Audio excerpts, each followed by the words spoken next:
Let's dive into how DRAM works. DRAM can be simplified into a representation of a 2D array with memory cells arranged into rows. Each cell in this array holds a small amount of charge, essentially representing a binary one. Now here's the catch. The charge within each memory cell isn't permanent. It depletes over time. To combat this depletion, DRAM needs to be refreshed periodically with more power. This ensures that the memory cells can hold their charge for longer durations. And that's the gist of dynamic random access memory. It's a constant cycle of storing and refreshing charge to maintain data integrity. Now, we're going to discuss a critical vulnerability in modern DRAM memory chips known as the Rowhammer vulnerability. This vulnerability is exploited by accessing the same memory row repeatedly and frequently. Modern memory chips pack memory cells densely with rows located very close together.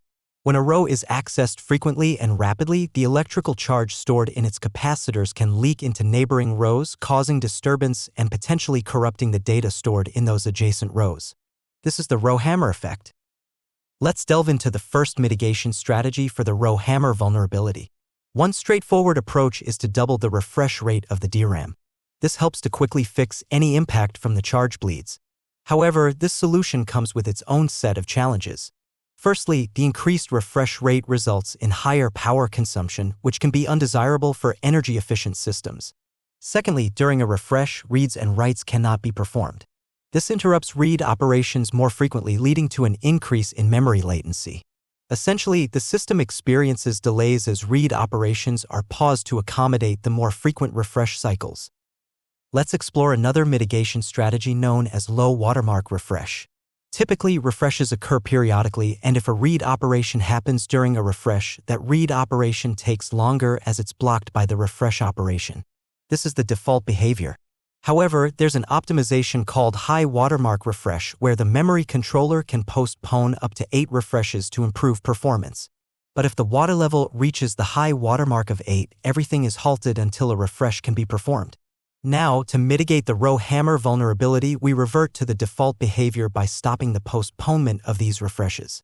Instead, they execute as they come. However, this change comes with its consequences.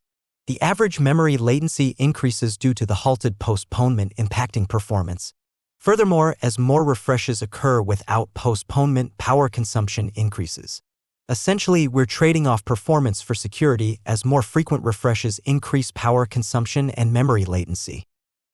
Let's delve into the final mitigation strategy we'll discuss today, known as TRR or Target Row Refresh. TRR mitigations work by identifying potential victim rows through a comparison of the number of row activations against a predefined maximum. If the count exceeds this maximum, those rows are identified as the targeted rows. The rows adjacent to these targeted rows are marked as victim rows, and refresh operations are issued to these identified rows. In essence, TRR helps to proactively target and refresh rows that are at risk of being affected by the Rowhammer vulnerability. Thank you so much for taking the time to watch our video. We genuinely hope you found it interesting and informative.